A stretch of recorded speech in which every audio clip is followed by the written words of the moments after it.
The kingmakers who would have a big say in Nigerians' president in 2023. Hello, my wonderful people. Olusegun Obasanjo, one of the kingmakers. We also have the likes of Ibrahim Babangida, Buhari himself. You may not like him, yeah, but I mean, he's got a point, and that's why when Buhari, came out in, that's why Buhari came out in 2015, having been Nigerian's military head of state, people thought he was going to do something different. But the truth of the matter is, guys, you see human being, you can only see the face and what they are telling you. You see the heart, you cannot see the heart of another person. You can only see the face of the person. The heart, you can't see it. You can't see the heart of that person. So what are we talking about? The time to wake up is now. Olusegun Obasanjo is one of the persons who, has the potential of speaking into the political terrain of 2023.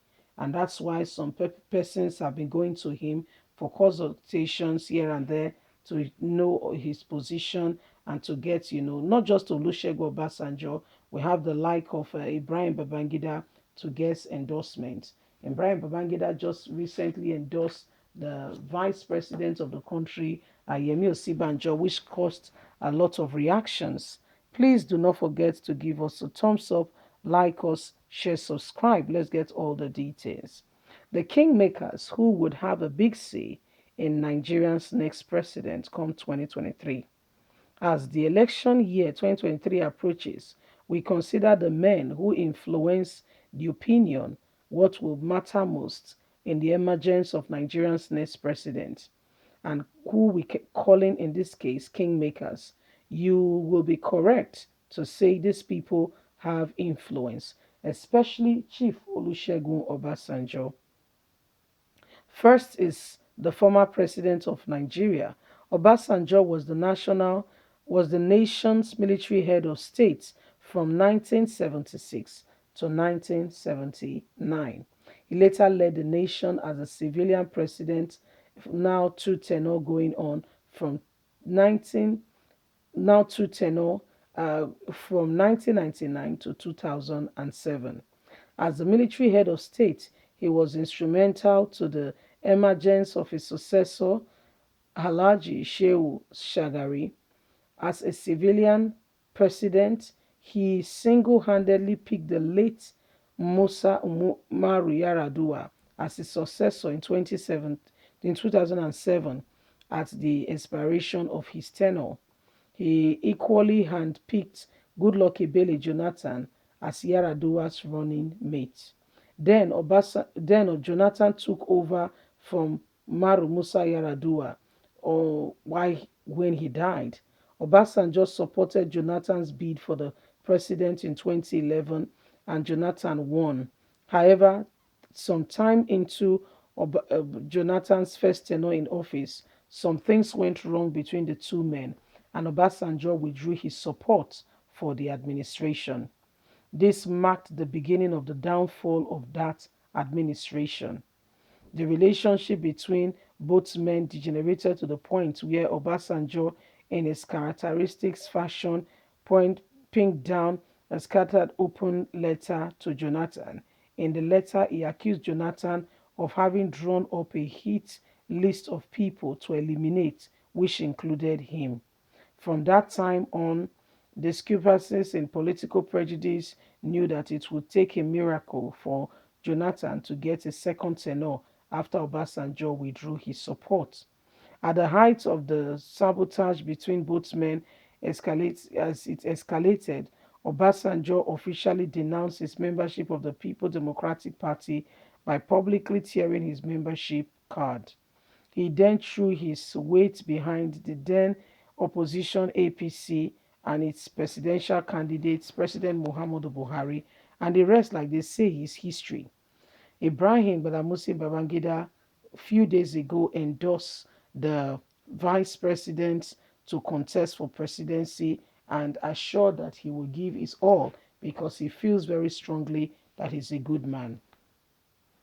This has sparked up reaction on the side of Tinubu's camp, which feel he should be allowed to, he should not have gone publicly to endorse him, noting that others will also be coming out for endorsement. So this is what has been going on, my people. The call for 2023 presidency is around the corner, and Olusegun Obasanjo is being fingered as one of the persons who have a great influence on this very administration and this president, the emergence of a new president, and what could potentially be done. So this is what is going on, and Nigerians, the call for every one of us now is to rise up and to be able to speak the truth and come out of the current oppressive situation we've come to find ourselves. So these are some of the things going on. Obasanjo is one person who said, I mean, himself and Billy Goodluck Jonathan fell out, and that falling out cost a lot of things because Obasanjo said the Billy Goodluck Jonathan wrote out some names of people he wanted to eliminate, and for some reason or somehow, Obasanjo got to hear about it, and he found out that his own name was on that list. In fact, Olusegun Obasanjo felt very betrayed, and like they say, the rest is history, and he withdrew his support. He also left the People Democratic Party, saying that he feels very hurt and what have you. And we can see what that resultant effect has been right now. So, my people, the ball is in our court. We must not allow politicians to be manipulating us again. Every one of us must continue to speak the truth. Every one of us must continue to say the truth as it is, and do not be allowed, or we should not leave ourselves, to chance and allow those who do not mean well for us to do whatever they want to do and get away with it. The time for us to rise, the time for us to do something worthwhile is now. No more allowing for ourselves to be pushed around, or, to do whatever they are doing. These people do not mean well. Okay, these people, to a large extent, they keep recycling themselves. They are ruling by proxy from where they are, and they are doing nothing particular to change the current predicament we've come to find ourselves as a nation. So what do we do? How do we come out of this?